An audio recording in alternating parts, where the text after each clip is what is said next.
Good evening. Good evening. Good evening. Good evening. Thank you all for joining us.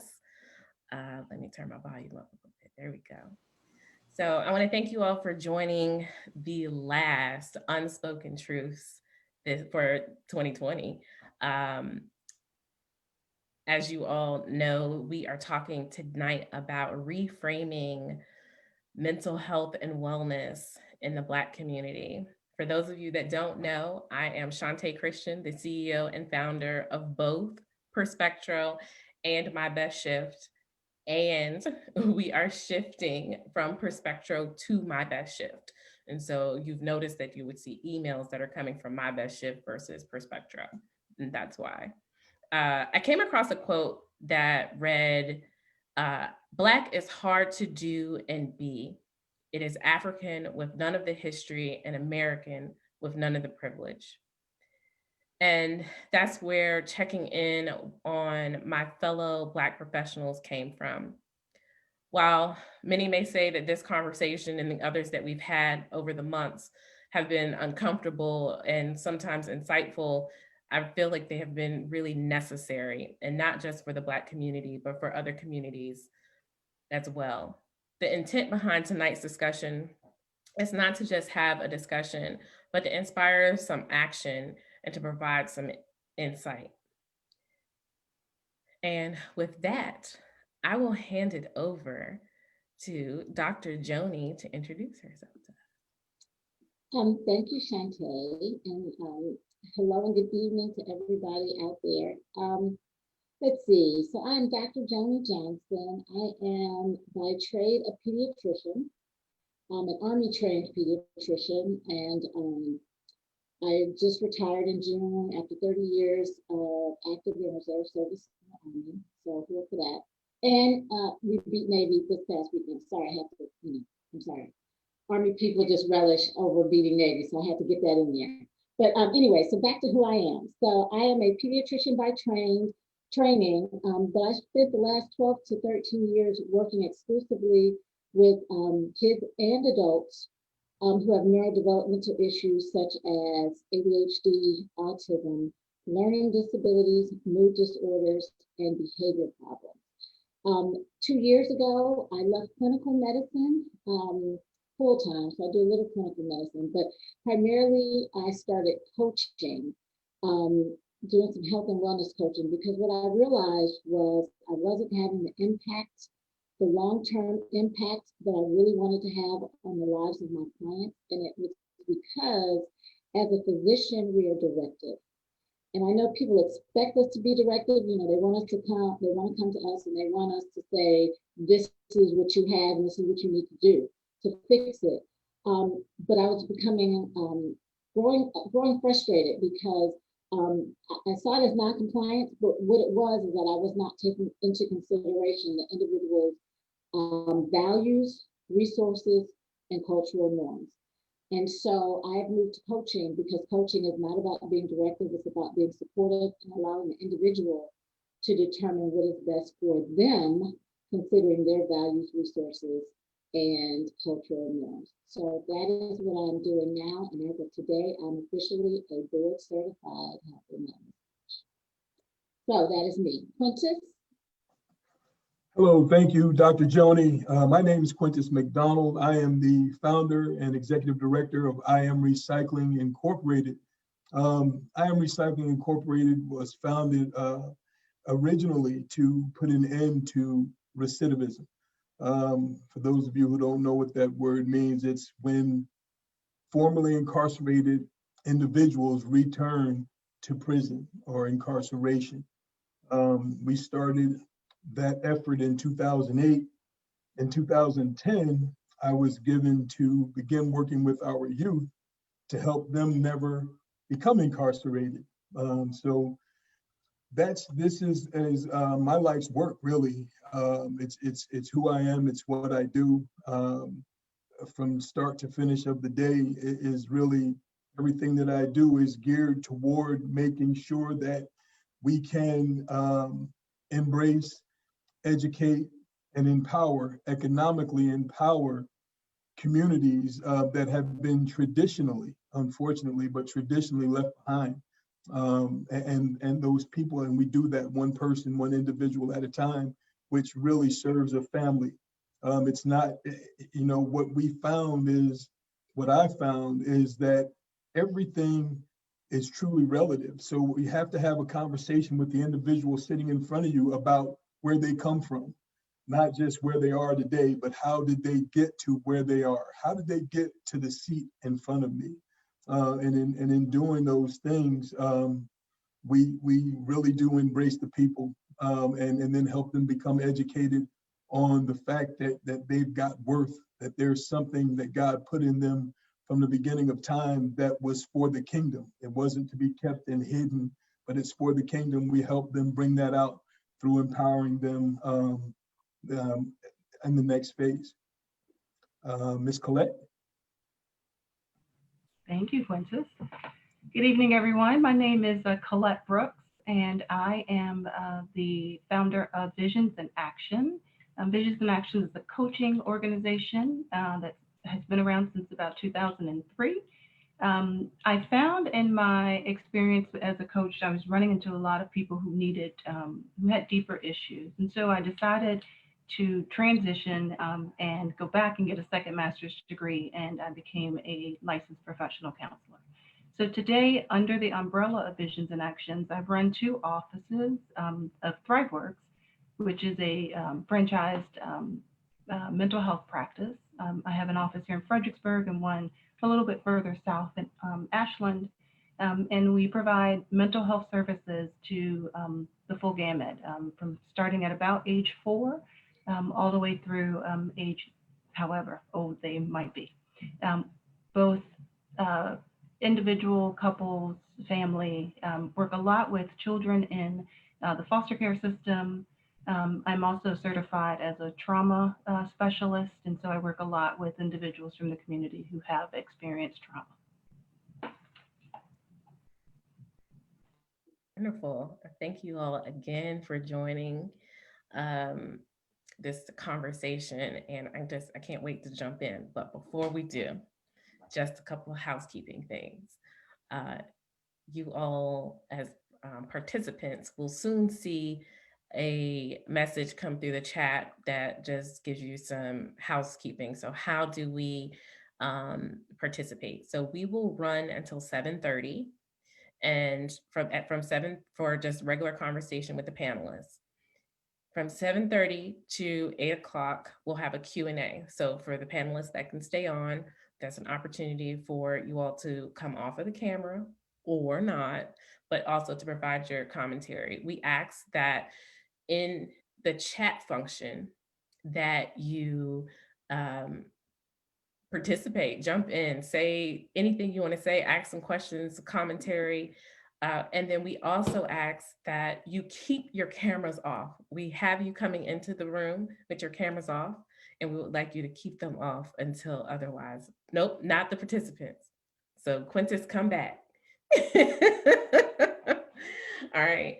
And something that I say on all of these is that the conversation that we'll be having and the content that we're talking about are those of our own opinions. And so that we ask that, take that for as it is. And we hope that you enjoy us tonight. All right. So I'm going to jump right in, and I'm going to ask, how do we begin to reframe mental health and wellness in the Black community? Because, that's the topic of our discussion. So why not jump in with that one?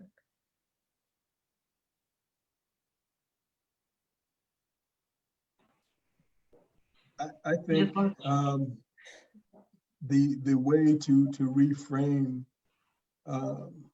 this topic is to begin to have the discussion, to make sure that the conversation is put out there. Like what we're doing right here tonight is a tremendous beginning. What you've started doing, several months ago is a tremendous beginning. And what happens is you're planting a seed that's going to bear fruit. We need to continue to have these conversations and have these discussions when when we're sitting in CEO boardrooms, when we're sitting at board tables. I Am Recycling is a nonprofit organization. I have a board of directors. Having the conversation with our board of directors, I mean, we we have that conversation on a continual basis.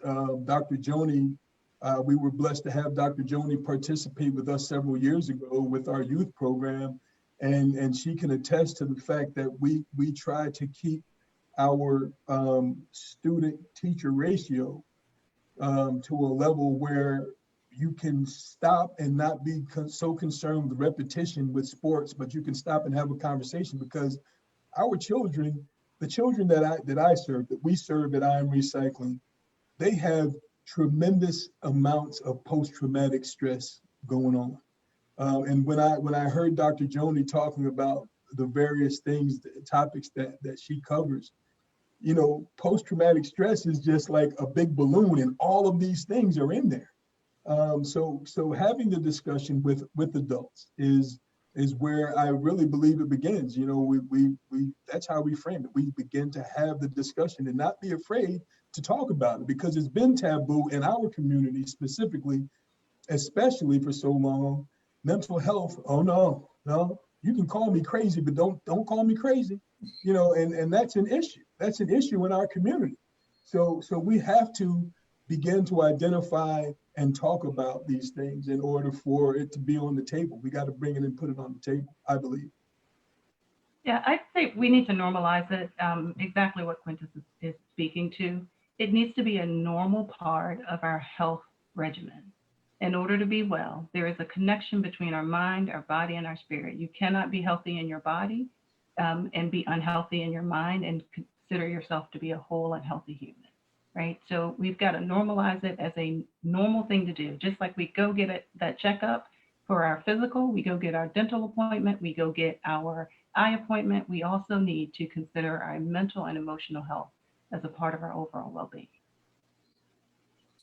And so I guess what I would say, I would, it's hard to go last. And I think next time I'm going to jump in there first, because not have to come up with something unique to say, because you both said things that I would have said that make total sense.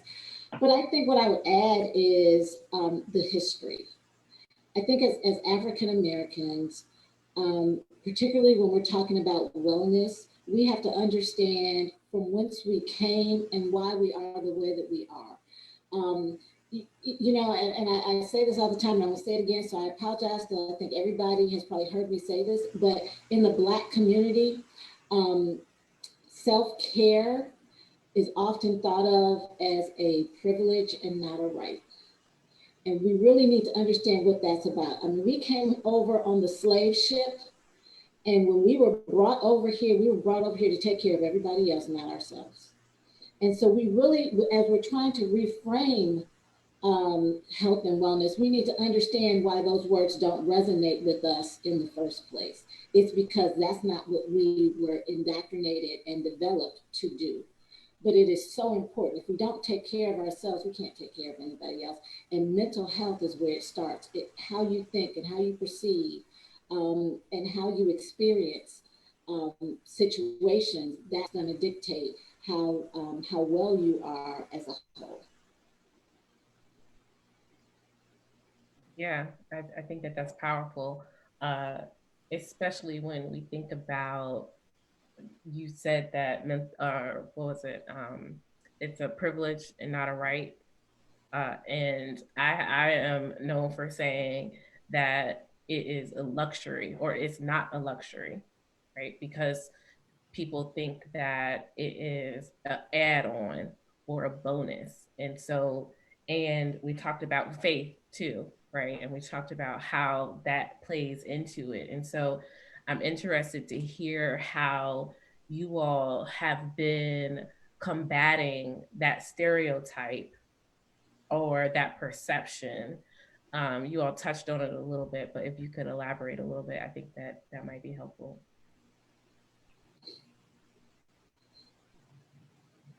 Joni, go ahead. Since you claimed it, you were going to take it first. You might as well go ahead. Okay, see, and I'm not really ready for this one because I needed to think. But I think it goes back to what Quintus was saying. How I'm combating it is just by approaching those aspects of health and wellness without using those terms that I think would turn people off. When I talk to people about, well, what do you think about your wellness? I mean, what does that mean? And I think when I use those words, it means something different. So I just stopped using those words. Like what are you thinking about today? How are you feeling today? What like I always talk when I do coaching. The first thing that we do is we review our wins of the week. Let's talk about what really worked for you. What made you feel good this week? And then I use that as perspective to go back to what things weren't really going where they needed to go, what wasn't making you feel the way you had hoped you would feel. So I mean, I think the way I combat and try to reframe is by not using those words and trying to just get into the situation and into the moment.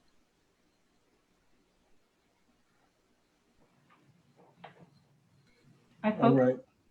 No, go.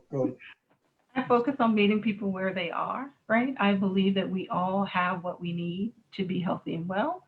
It's just a matter of helping that person identify what that is and what that looks like. So for me, it's about asking really good questions and understanding that person's perspective of what wellness is and what wellness means, right? And when they are able to articulate that for themselves, then we can talk about all kinds of plans to get you there. But first, you have to know what that means for you, because what it looks like for me may be very different for the next person. Outstanding. I'm going to say what Joni said. Miss Colette took mine. No. But I'm 100% in agreement that what I found works really well for me is to actually meet a person where they are, meet people where they're at.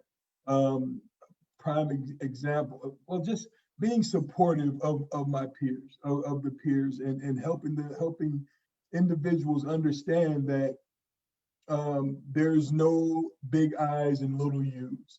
That we're going to walk down this path together. I'm going to use my resources to help get you where you need to be. And that's one of the biggest pieces, and I may be going off, topic a little bit, but You're all right. Go ahead.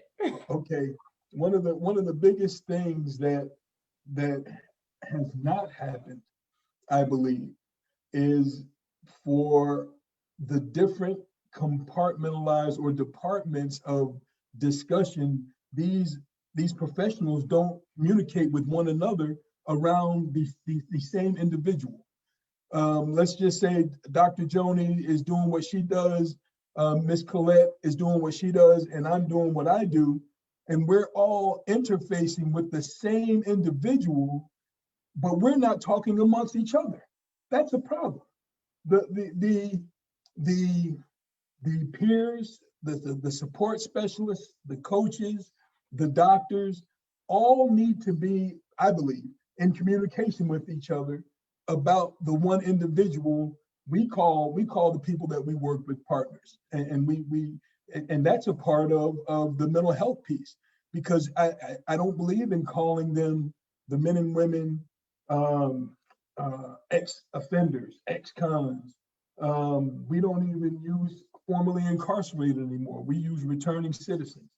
So the things that we say and the things that they repeat and hear themselves, if you're an ex something, you can be that thing again. If you're returning something, you can go right back. So we're talking about citizenship. And I believe that the biggest piece of it, the biggest piece of the puzzle is in relationship, where the quote unquote professionals, those of us who have been sent in to help, we must communicate. We must begin to communicate with each other around this partner that we're trying to help unfold and grow out of this space that they have found themselves in for whatever reason. Sure. And hearing you all say that, it makes me want to back up a second and ask you all a different question. Um, so I'm just going to add it in here and then you can jump in how you see fit. But how do we get people of color to acknowledge that this is not a privilege, that our mental health and our wellness, whatever we want to call that, is and should be a priority, and saying go pray about it and go for a walk might not be the answer always?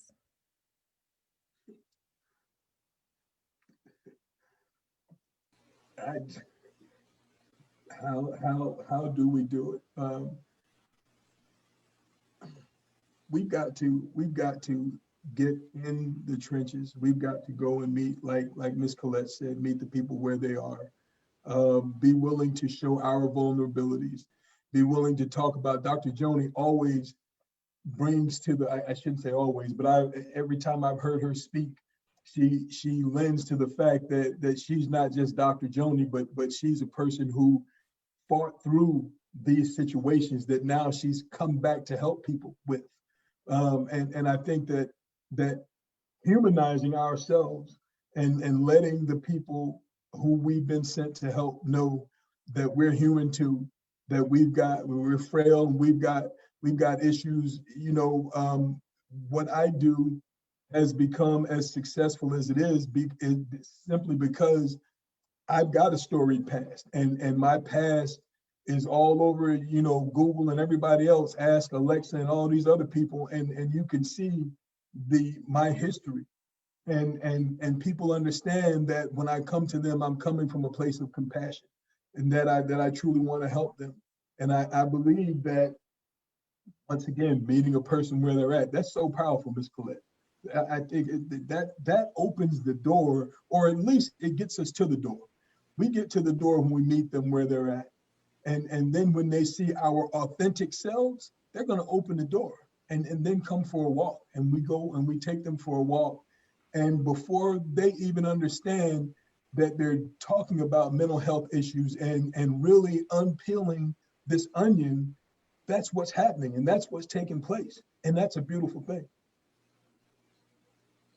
I see it as a uh, all points bulletin, right? So it's like we've got to take a community and turn the whole community, and that's a huge effort, right? So if you think about it like a marketing plan, where there are different communication channels that are coming towards someone, and you start it really, really young, right? When kids are just little young kids and they are understanding what mindfulness is and they understand what being present is about, right? Then they can build and grow and make that a part of who they are and a part of what they do. For older folks, right, it is really taking away that stigma. So when people, I remember in my very first role in mental health, one of the things that was told to me was don't acknowledge people in the lobby because they're embarrassed to be here.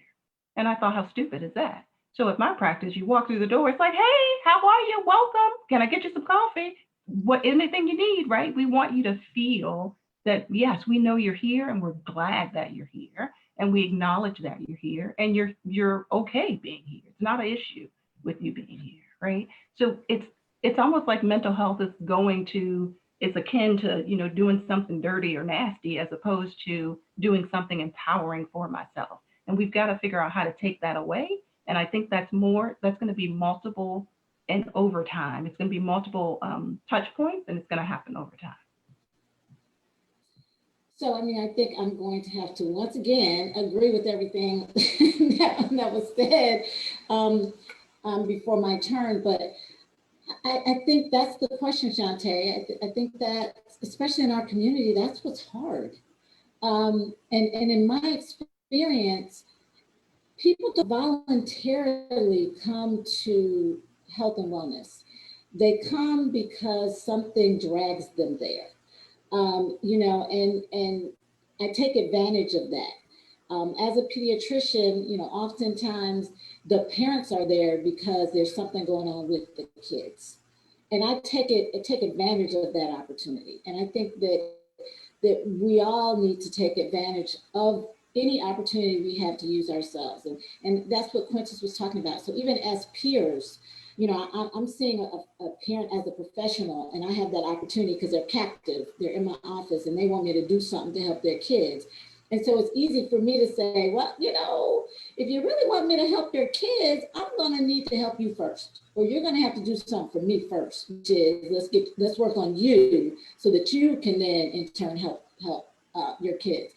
So I have a unique situation, but even in dealing with my friends, it's okay to use yourself and your experiences and to talk about how meditation has helped me, or how wow, I've dealt with depression before, and I mean, I'm a doctor, but medication isn't always the way. These are some of the things that I did, when I took time out for myself, or when I put myself first, recognizing that if I'm not happy, how can I model happiness for my kids or those people around me? We as peers and friends and family members need to recognize that in our community especially, there is that stigma, and the only way we're going to change that stigma and to open up the door to the conversation is to model that behaviors and to show that it's really okay. It's okay. I talked to a therapist, and I always joke that when I was in medical school and I had my bout with major depression, how, it used to bother me that my psychiatrist would always cut me short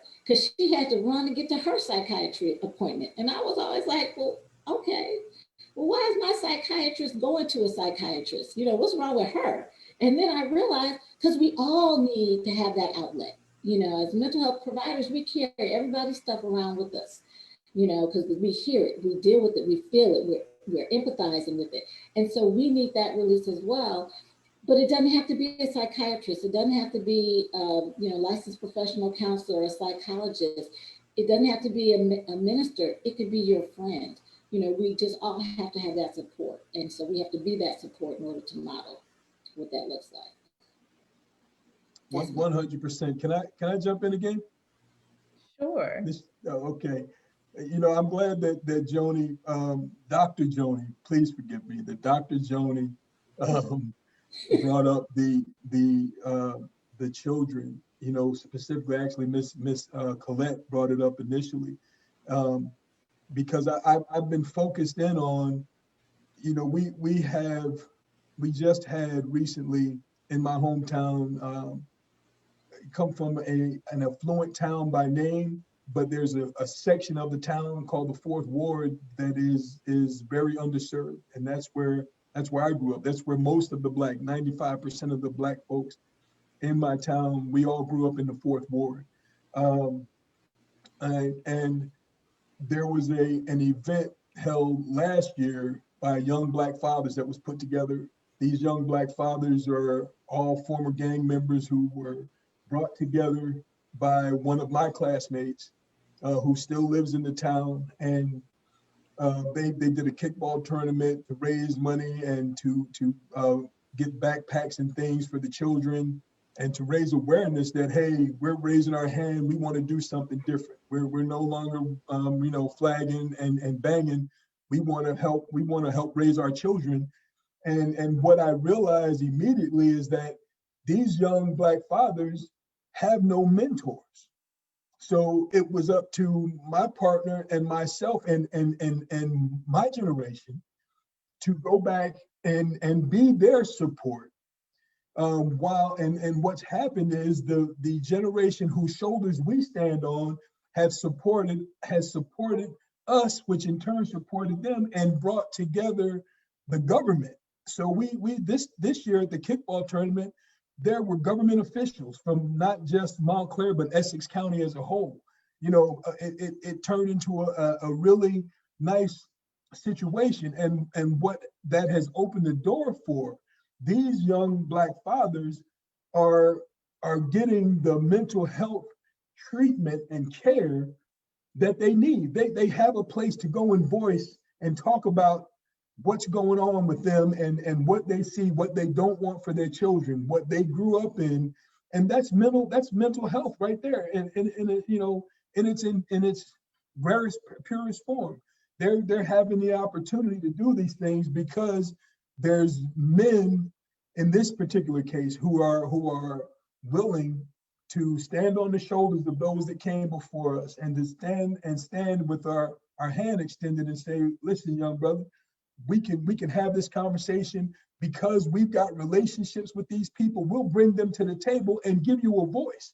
Just being able to be heard for a person who's never been heard, Sure. especially by someone who looks like the authoritarian enemy. when you look at them through your eyes and you see a white male, that's not. You're from the fourth ward. That's not an ally. You don't see an ally. But because of relationship, we're able to turn that situation, and now these young Black fathers have had a voice, and this thing is going to continue, and that opens the door for them to begin to talk about what they're going through. It opens the door for them to send their children to the Junior Sports Academy and other programs like it, where we begin the day with an affirmation, talking about I am amazing. The first line, I am amazing. These are children affirming who they are and growing up with this thing. So there's a lot that we can do, and I believe that there's a lot going on. I know Dr. Joni's doing a lot.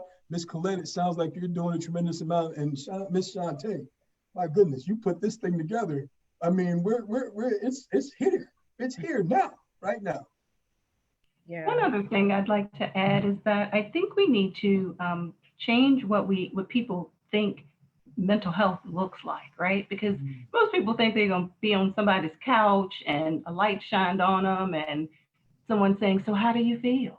I never use that in any session, right? As opposed to, right, you've got a young kid and, you know, letting them create some, tell you how they feel through the music that they listen to. Bringing that into the session so that they can feel at home in the session, right? They're not going to be like, I feel like, they're not going to do that, right? But they will play that music for you and then talk to you about the lyrics within that music. So I think we've got to show people that mental health can look like whatever they need it to look like. They just need to find the person that can do it with them. Kudos to that. Can I just take 2 seconds to piggyback off of what Colette said? Because Go ahead. In my practice, Colette, you hit the nail on the head, because people fear the couch. They fear the couch. And we had kids particularly who wouldn't even come in because they feared the couch and they didn't want to talk. And so it's okay. You know, we had our behavioral health providers would go outside and throw the football with the kids. We would leave the office. You know, we walk around the block. Let's take a walk down the street or go to the basketball court across the street. You know, the key is it doesn't have to be as formal as we think it is. But we as providers also need to recognize that. You know, we've got to get away from the traditional and the stereotypical couch. You know, and we've got to be willing to go outside or to play the music or to, you know, meet, again, not just meet them where they are theoretically, but meet them where they are physically as well. So kudos. I'm glad you brought that up. Yeah, and you know, and it makes me kind of want to bring back together a little bit of what you all were talking about around the relationship and building community and meeting people where they are. I think that I would love to be able to hear how, because this is a journey, right? And we're all on this journey in our own separate pieces. But when you say take care of yourself, right, I know that that means something different for each of us. And so I think that I would like to hear how you take care of yourself and also how the community has supported you in that, or what your community looks like around you in that, because I think that that would help put some reality behind it. Okay, well, I'll go first. You know, sometimes you got to jump in. I'm going to jump in. I think for me personally, it came down to happiness for me. And it came down to moving beyond my comfort level, because I think we get stuck in that cycle of I get up, I go to work, I do whatever I'm doing, and I'm content. And wellness is not about being content, but that's what we think. You know, I eat well enough, I exercise twice a week, maybe I have a friend I talk to occasionally, and we think that's okay. But when we sit down, are we happy? Are we thriving? How do we really feel? And so for me, it was a when I did my health and wellness program, they really make you not just coach, but be coached. And in being coached, I recognized that all the things I was telling other people they needed to do, I wasn't doing for myself. And again, as African Americans, that's what we're about, taking care of other people. But then I realized I wanted to feel better. I wanted to experience the things that I was telling other people that they needed to experience. I wanted to spend that time with myself. So I spent time with myself, not just being by myself, but spending time with myself, doing the things I want to do and thinking about what's important to me. And building relationships was important. I had my last military mobilization a couple years ago. I sat there in Kansas. If y'all know anything about Fort Riley, Kansas, there ain't nothing to do but sit there. But anyway, I sat there and realized I don't have any friends. And that really bothered me. And it wasn't that I didn't have any friends, but I wasn't doing anything. You know, I could come up with a list, and I sat there, I did, and I came up with a list. Okay, that person, there were like 10 people. And it was like, I need friends, because in order for me to feel healthy and well, I need to spend time with other people. So, it's a journey. And for me, it's a journey to my joy. And so just taking time to really think about those things that make me happy in the moment and doing those things, carving out the time to do those things. I think I will end up saying exactly what she just said, right? Because it is about your own journey. For me, it looked like I had a great corporate career, corporate HR, head of my game. I was the chief HR officer, making a boatload of money, doing all the things that I thought I wanted to do, but I was not happy and I couldn't figure out why. And my husband made a joke and said, that dog in the country, where my family's from the country, that's sitting on the porch all the time and he's whining. He said that dog's sitting on a nail. And that's exactly what you're doing. You're sitting on the nail and you won't get up. You're just sitting on the nail, feeling the pain. Get up off the nail and figure it out, right? And that created an exploration of me trying to figure out what exactly does happy look like for me. Because for a long time, it was about running my kids around and getting them to where they needed to be. And I didn't know, what did Colette like to do? Because it became soccer and football and cheerleading. It wasn't my stuff, it was their stuff. And that took me on the journey of going back, getting a second master's degree, leaving that corporate world, becoming an entrepreneur, setting my own hours, setting my life up in a way where I work. Like, don't get me wrong, it's not like I get to, 2 days a week and that's all I do. I work all the time, but I'm so much happier doing it because it's on my dime. It's on my kind of terms. It's the way that I wanted it to be. And I'm able to also weave in things like massages and taking walks and getting a brand new puppy and making him going through the training with him to become a therapy dog, right? I'm able to do that now because I've figured out what it is that I want in my life, and now I'm trying to create that in my life, not only with things but with the people, with what I do, with what thoughts I have in my mind, right? I want all of that to be aligned, because for me, integrity is about alignment in what I say, what I do, how I think, how I feel, and the people who are around me. They all need to be aligned with what I say looks like a healthy and whole life for me.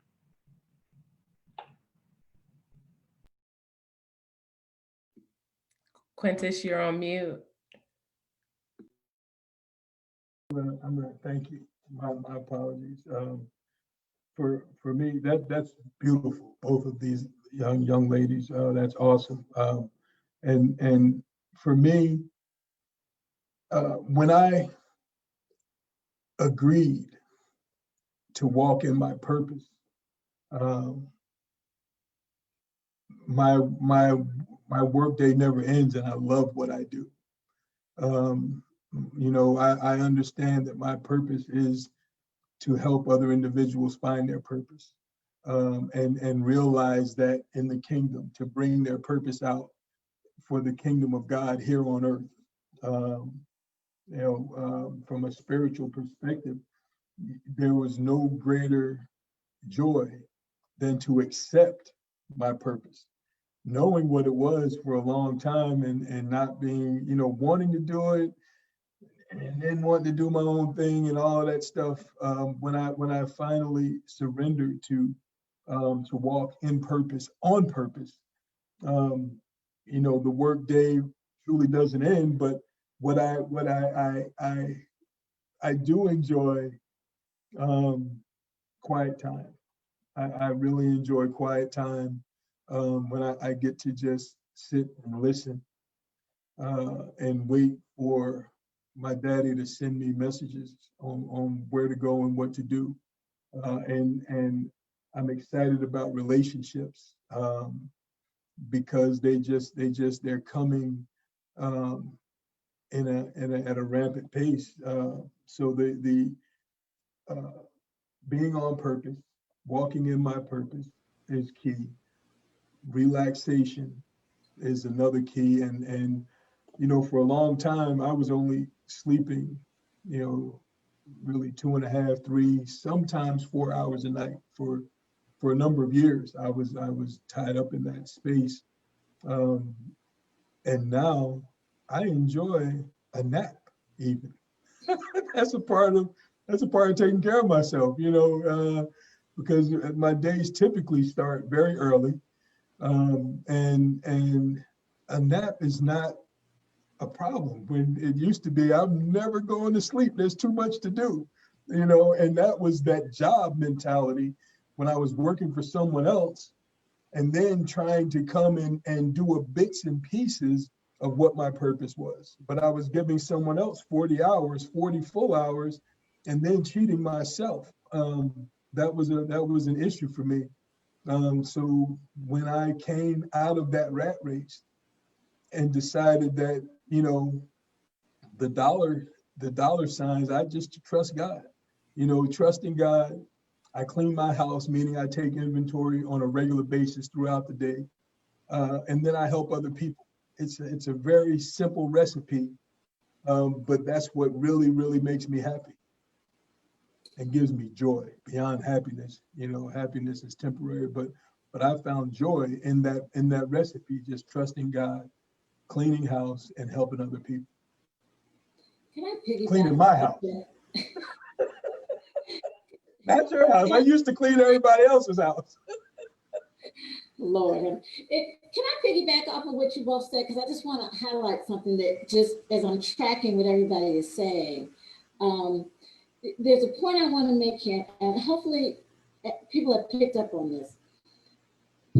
A common theme, I think, between Quintus, Colette, and myself is that we are no longer driven by other people.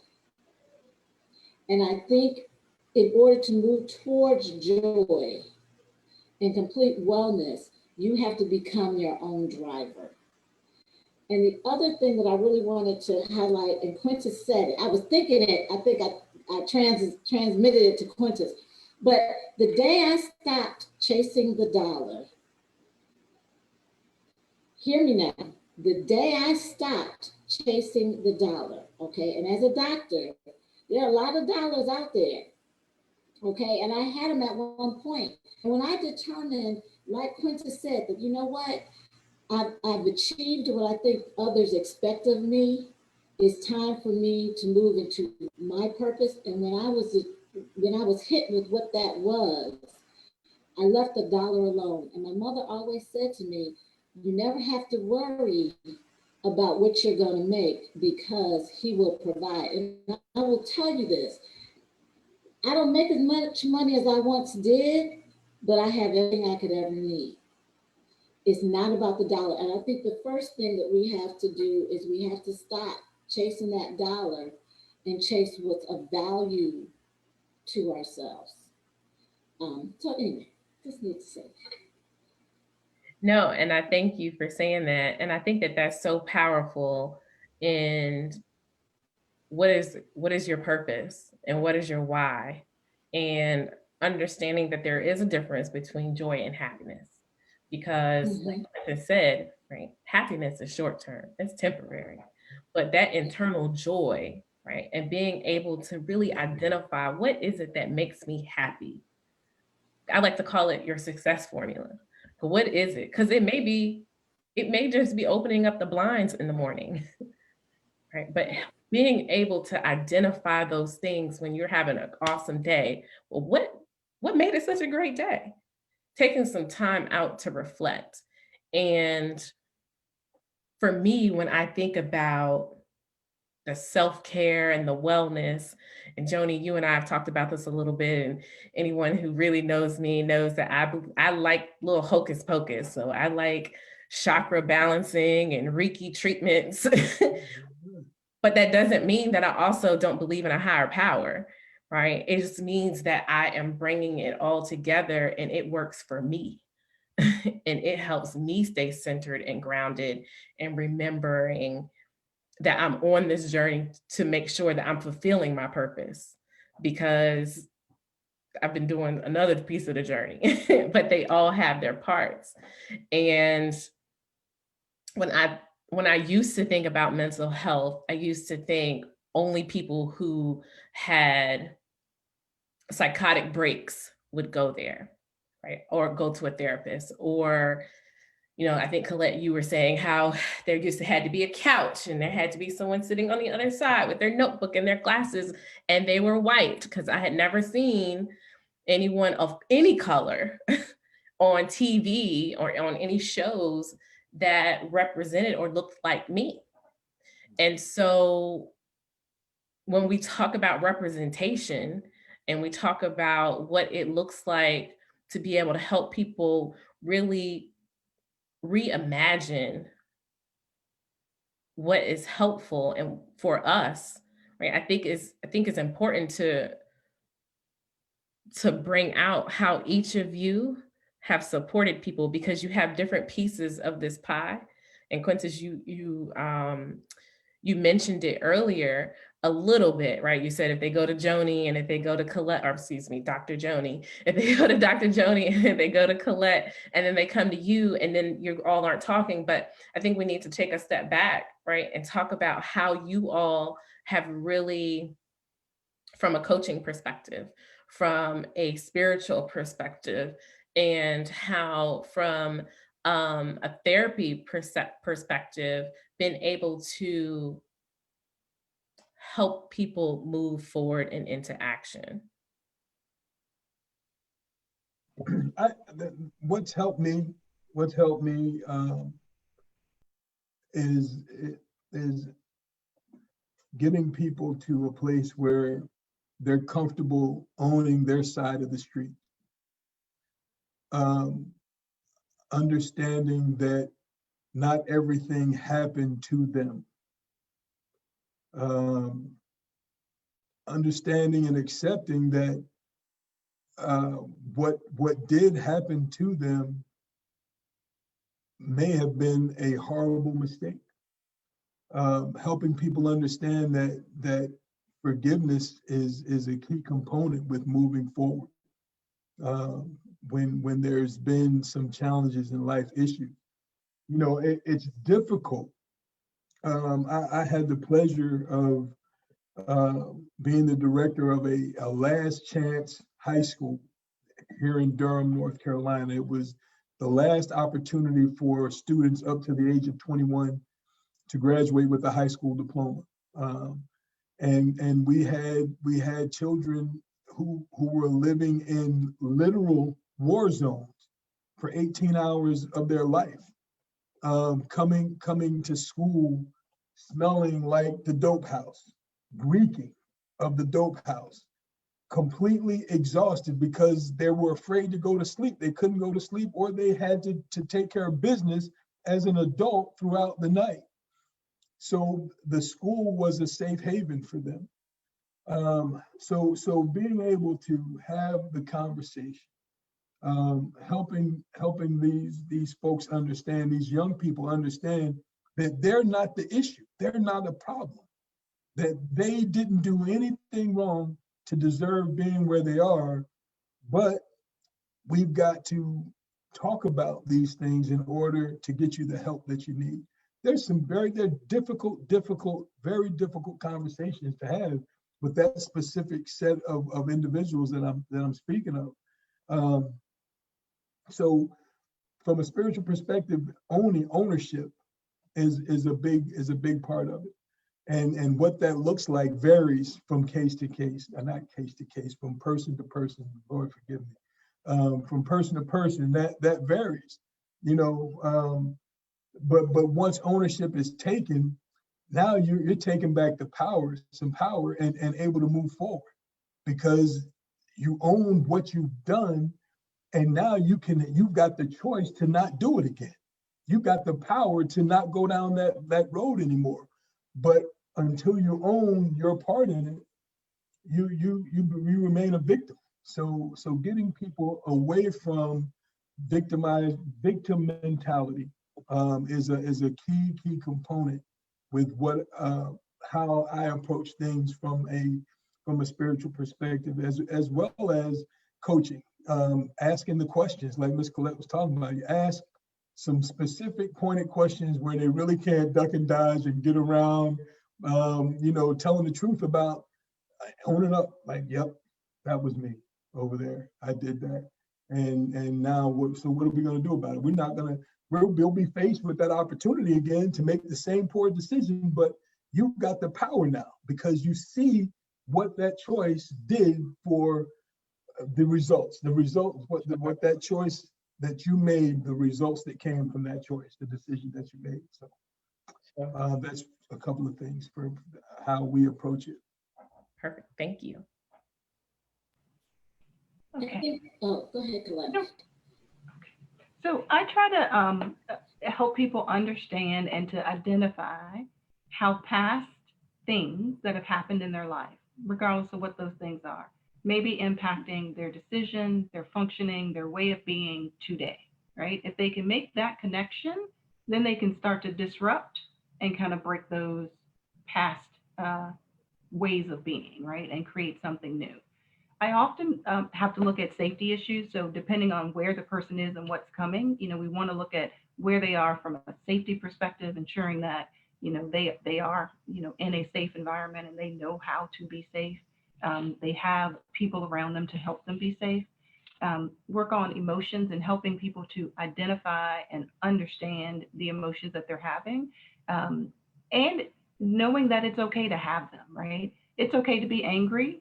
And anger doesn't necessarily mean an explosion, but you can feel that emotion of anger without having that behavior. That behavior is a choice, right? So helping people pull those two things apart, right? Not my emotion isn't necessarily my behavior, but they are all connected, right? And then helping them understand how those thoughts that they have, we all have the tape. I call it our little committee that comes out at night and tells us how awful we are, right? You have your little committee, they talk about you, they tell you all this stuff, right? You are your own worst critic. So understanding that those thoughts that you're having actually are impacting how you feel. It's impacting what decisions you're making. It's impacting the mood that you're having. And guess what? You can actually do something to help change those thoughts, right? It's not going to happen overnight, but you can certainly begin to have, when something negative comes up, you can have a counter to that. You can question, well, where is that coming from? And is that really true? Is there any evidence to support this negative thought that I'm having, right?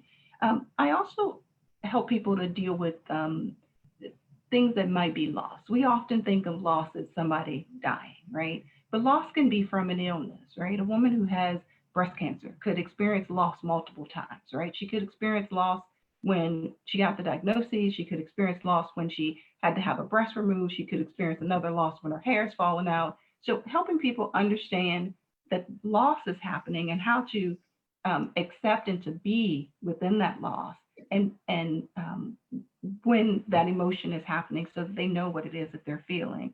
And then once you're able to do that, once you're able to connect all of those things, then we we can start having conversations about, well, what do you want your life to look like and how do we move that forward? So first you heal and then you begin down this path of future.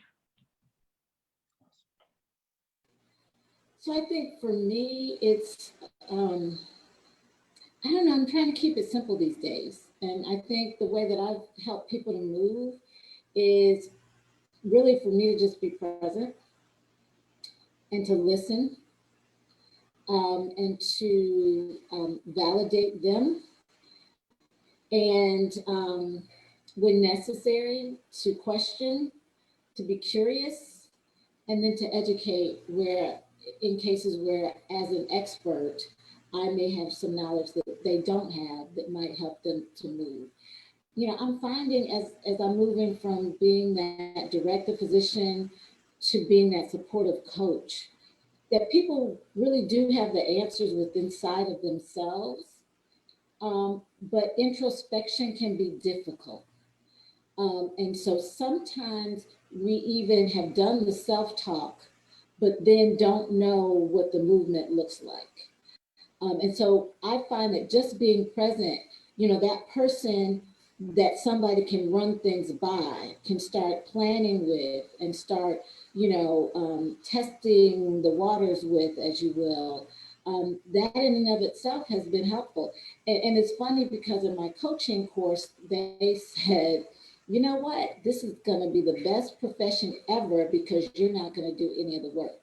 And I thought, but I'm used to doing the work. I want to do the work. And they were absolutely right. When I just sit back and I'm present and I listen and I just throw out a question here or there, being curious to just kind of get them to start thinking in a different direction, I find my clients really do the work. It becomes hard because I'm dealing with individuals who have ADHD or autism or learning issues. And so sometimes I do have to provide that education over, what ADHD means, or, what does it mean for them, or, what does having this learning disability mean as far as how they process the information. But short of just having to provide a little bit of guidance, they really have the answers. It's just a matter of helping them get the answers out. Perfect. Thank you. So I just posted in the chat, but we are right at 7:30. So if you all can hang on with us for an additional 2 minutes before we go to Q&A. If you all, as from the panelist perspective, if in 30 seconds or less for 2021, as we move into 2021, what is some advice that you would want people to walk away with, or what do you want people to walk away with in today's discussion as they walk into 2021? And I'm gonna time you. Okay, I'm gonna go first. Okay, 30 seconds. What I would really like for people to do going into 2021 is to take some time. I started vision boarding last year, and I always, think about what it is I want to do or set goals. But for me, vision boarding was transformational. Now, I'm not going to ask everybody to do their, pull out their glue and their construction paper, but the idea of taking some time to think about yourself and to think about what goals you want to set for your what wellness goals. I'm not talking about professional career. What goals for yourself to move you from content and complacent to happy and joy. That's what I would like for people to do going into 2021. Not something I can do for you, but just I'm telling you, I'm giving you permission that it is okay for you to take some time for yourself and plan for 2021 to move yourself from content to joy. Perfect, thank you. I would like everyone to decide that they deserve wellness. I want them to do that one thing. Decide that you deserve wellness. And once you decide that you deserve wellness, I want you to come up with one action. And it could be something as simple as learning how to fully breathe in a 3-part breath from your belly to your chest to your rib cage. just learning that one thing and implementing that into your day. And I want you to think about, what do I add in as opposed to what do I take away? This is not a diet, it is a lifestyle, right? So think about, what can I add into my life to make it better? And then add that one thing each week, month, however you choose to do. Awesome. I would like for those who are watching to become willing to take an honest self inventory on a regular basis, whatever regular is for you. Whatever regular is, take an honest inventory of how you've walked throughout the day, how you're walking in this space, how you reacted in that Zoom meeting when you were at work and that one person that gets on your nerves. How, take an honest inventory of how productive your actions are, the things that you say, the things that you do, an honest, open inventory as frequently as you choose. Wonderful. Thank you all so much for joining us. And for those of you who are participants, thank you for rocking with us. We will be, and I say we because my team behind the scenes, they're like Jedis and doing all sorts of magic tricks back there. But we will be taking a break in January. But we are coming back hitting hard and heavy for February. And we have a big announcement. So starting on January 1st, we will be launching live my podcast called My Best Shift. You can, in the email that you'll get this evening, or I'm sorry, tomorrow, you'll also see a link that says podcast, and you'll be able to listen to the trailer. So my ask is that you follow, subscribe, leave a comment, whatever it is you need to do for the podcast platforms that you listen to. And we have one of our podcast guests on our panel, which is Joni, Dr. Joni, along with her book, My Blue Eyes. And we will make sure that you have the link to be able to purchase it in the information that you get sent tomorrow. All right. So with that, we will officially close out our normal session, and we'll jump into the Q&A. And so, do we have anyone that has any questions or anything that they would like to say to the panelists?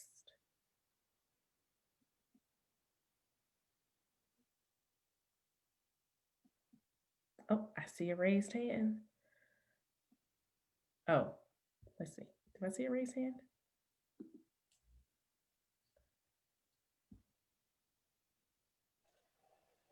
Can I ask a question? Yes, ma'am. Janae, I will not come on screen. Well, first I would like to say thank you all for being here this evening and for sharing your insight as well as your advice.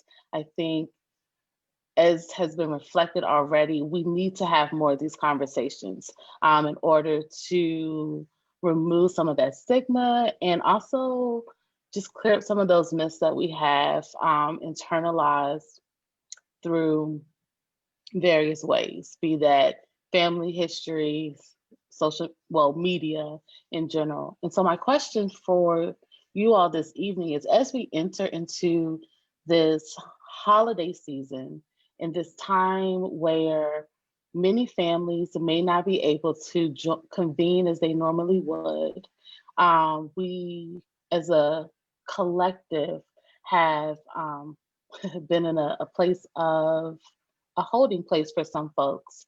And it's been very difficult not connecting with their family and their friends. What would be your advice for managing those feelings that may come along with this time in general, because the holidays are not happy for everyone, as well as this time specifically because of COVID. I'll jump in there on that. I'd say take action. Um, get involved in your relationships. Reach out. Um, you know, we had this would have been our family celebrates our family tradition of a reunion every 2 years. This was the year for it, and we did not have it. So we had a very brief Zoom session where we sent the link to all of the family, the heads of families, and we tried to get to everyone. Take advantage of technology. Don't allow the situation that we find ourselves in to box you into isolation. We did the same thing for Thanksgiving, and my Uncle James was able to be on the Zoom, and it wasn't a week later he took his wings. He got his wings. So there's opportunity. We have technology. We take advantage of the opportunity. Pick up your phone. I mean, all of these smartphones, you can see people on your smartphone. If you don't have the iPhone, you can get there's all kind of apps where you can see people. You can have conversations. And for those of us who may know someone who is not as active and kind of getting secluded. See, the enemy wants us to be separated. So we get all of that self-talk going on, and we're just by ourselves. So we've got to be willing to pick up the phone and call someone that we haven't called when they come across our mind, and you haven't talked to that person in months, and trying to figure out why they came across your mind. Pick up the phone and call. So be proactive is what I would say. We've got to be proactive in this season that we're in, and because seasons change. We got 4 of them, and this season that we're in right now will change. It came and it comes to pass. It's gonna pass. What we do in this season is what's really going to determine how the next season of our lives unfold. I would agree with Quintus, and I think that we've got to be supportive of each other. COVID is real, and we cannot let the COVID fatigue cause us to not be vigilant. But I would take it one step further in that Zoom fatigue too. I mean, we're all like over Zoom, right? But something that I've noticed people are doing is that they're using Zoom to do more than just talk or to be present. They're doing activities over Zoom. And I remember my 90-year-old mother on, actually she's 92, over Halloween, we did or she did, I didn't participate, but she did they did like jack-o'-lanterns, they carved pumpkins. Everybody was carving pumpkins over Zoom. My sister, she works for a community college, and they got the culinary students to host cooking classes over Zoom. An organization that I support just did a dance-a-thon over Zoom. I mean, so I think that, to get over some of the Zoom fatigue, if we take it a step further during the holiday season and use Zoom as a conduit to actually do things with others. Let's not just talk. Talking is cool, but maybe get a little creative with Zoom in addition. As Quintus is saying, if there's somebody we're really feeling like we need to connect with, let's connect and maybe do something while we're connecting. So take it a step further. That might be helpful. I have an upcoming paint and sip over Zoom. It's a great There thing. you go. Paint and sip. Outstanding. So Outstanding. I would suggest that because taking care of something else, even if it's getting a plant, helping a neighbor who can't get out, giving to a charity, the dog shelter, the food shelter, the food bank, whatever. Do something to help someone else. because it always makes you feel good, right? And continue connecting, right? I think connection is definitely important, but I wanted to add something that was different from what the other two were suggesting. So do something for someone else and get out of yourself, go outward and help someone else. Yeah, that transcendent cause is a big deal. It really is a big deal. Without the expectation of anything in return, when we do those things, the it's like elation. It's a beautiful, beautiful thing to see the smile on someone's face, the light bulb come on. It's a beautiful thing.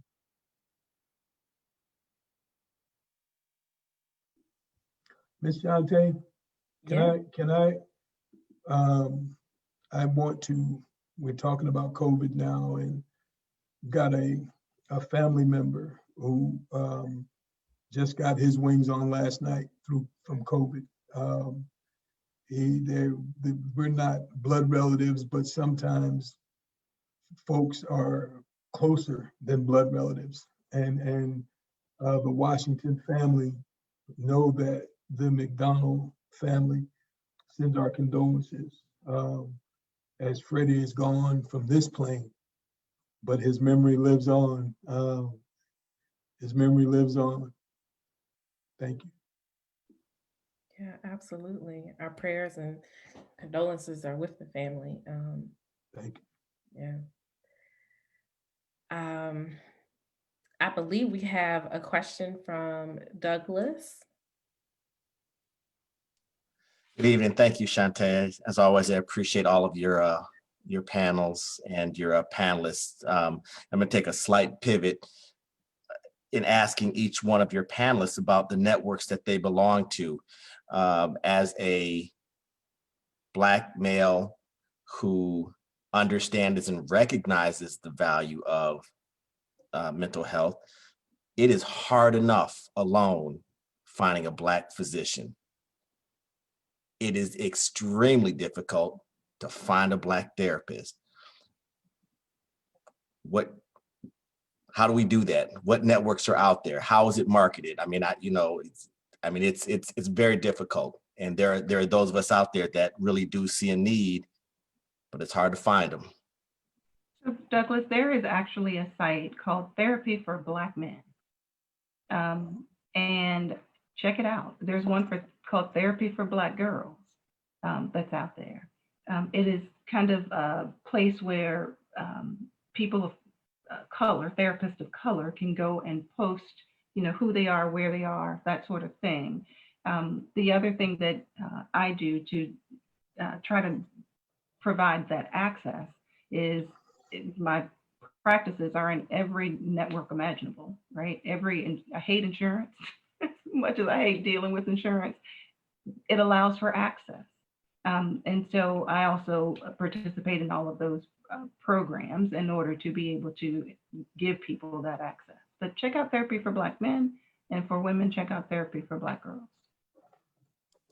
Thank you. I just looked it up. That's pretty awesome, Colette. I didn't know those existed. I think, Douglas, the recommendation that I would give, because you're absolutely right, and there are not enough networks out there for us. But I think when we're looking for a Black therapist or a Black doctor, to use your existing networks where Black people are. So, if you are involved in church, there's going to be a Black therapist or a Black counselor, or somebody is going to be also probably a member of that church. So using the networks within organizations that you already participate in where Black people hang out. So fraternities, sororities, organizations like Jack and Jill, I've been known to, support those organizations and to be, give workshops for organizations for my church, for Jack and Jill, for, AKs and Deltas. And so, I think that we could do a better job of, forming coalitions and organizations. And I've even thought about doing something and getting together some, Black Coaches Alliance. But until that exists, I think we just have to use our networks where we are and just ask around, and you'll find that we are there. I chime in right where Joni is, and will be amazed when we are willing to ask the question within the networks that we typically function and flow in.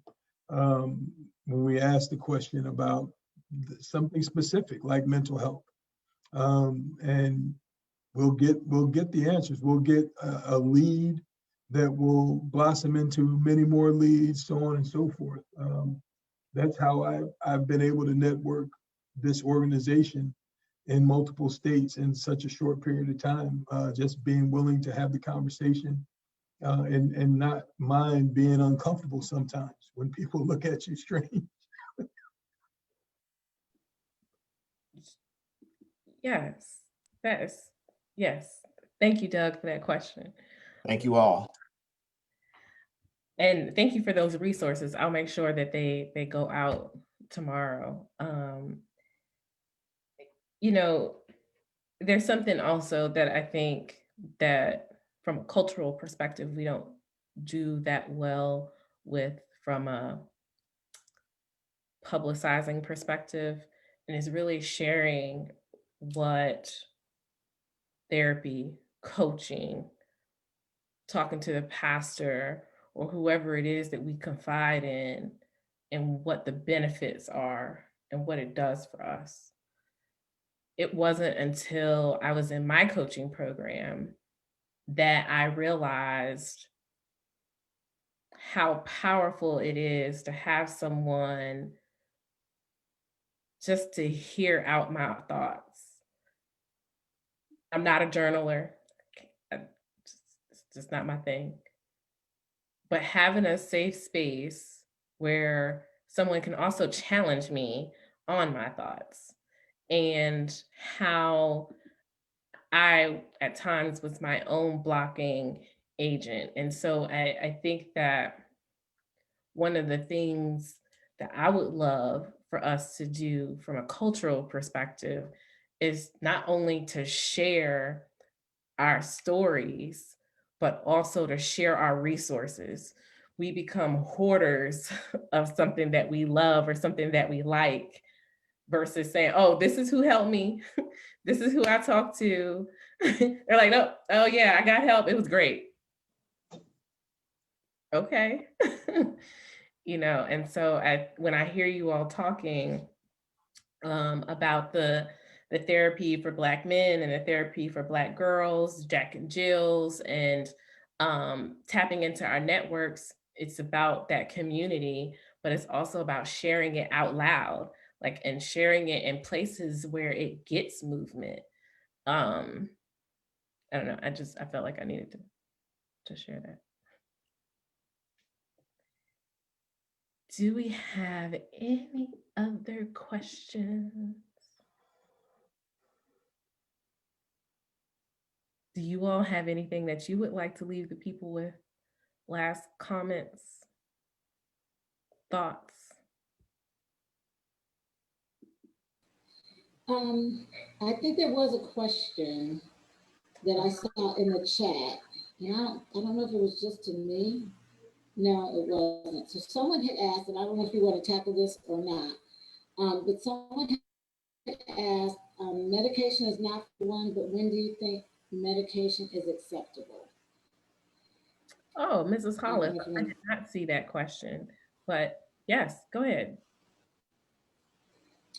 Okay, well, I guess I'll tackle that question. So when it comes to mental health, here's my position on medication. And I guess as a physician, I have been known to prescribe medication for mental health. So whether the question of whether it's acceptable or right, that's a personal decision. And so that's, if there's a prescribing provider, either a pediatrician or a family practitioner or a psychiatrist that recommends it, it's up to the individual to really determine whether that's the right solution or answer for them. But there are cautions. And so I think it's important to recognize those cautions. The first one, it's important with any medication, and particularly a medication for a mental health concern, is that you as the individual need to ask the question. So you need to know, what is this medication? Why are you suggesting this medication? What is the intent? What are the positive effects that I can expect to gain from this medication? And most importantly, what are the negative or side effects? Because medication can often exacerbate the mental health issue that you're trying to work on. So it's just really important that, like I said, for any medication, don't just accept when a doctor says, I think this would be helpful. Ask the questions and make sure you're comfortable with it. But the other thing I want to emphasize, particularly when we're talking about medication for mental health conditions, is that there is an underlying cause of that mental health condition. And so personally, I see medications as Band-Aids. They don't fix anything. Okay, so if you're sad or depressed or anxious, they will make you potentially less sad or no longer depressed or less anxious. But do they really address whatever that underlying cause was that made you sad, depressed, or anxious in the first place? And so the second caution I have when we talk about medication is, don't just accept a medication as a fix. Medications don't fix anything. If you need the medication so that you can spend time getting to the fix, by all means, do that, okay? Because sometimes we might be so depressed or so anxious that we can't deal with whatever that foundational issue was. But recognize the medicine does not take that foundational issue away. And so that's where the work needs to be put in. And so I just caution you to first understand what this medication is, but then to recognize that that medication ain't gonna fix nothing, and it's not gonna keep you from having to put the work in. And so that's kind of my answer to when is it acceptable? It's acceptable when you think it's acceptable, but don't expect that medication alone to be the miraculous cure, because it is not. I just have to add, that is exactly the type of doctor or psychiatrist that you want to work with. The kind that is saying to you, like, question me, make sure you understand what it is that I am doing. And it's the exact kind of doctor and or psychiatrist that, as a mental health provider, that I like to work with. Someone who's willing to have that conversation, who's willing to say, hey, Colette, this is what we're doing. Now you can go do what you do, and then we're going to come back in and do a follow-up to make sure that that's still needed. And we're going to work together to kind of wean that person down off of that medication.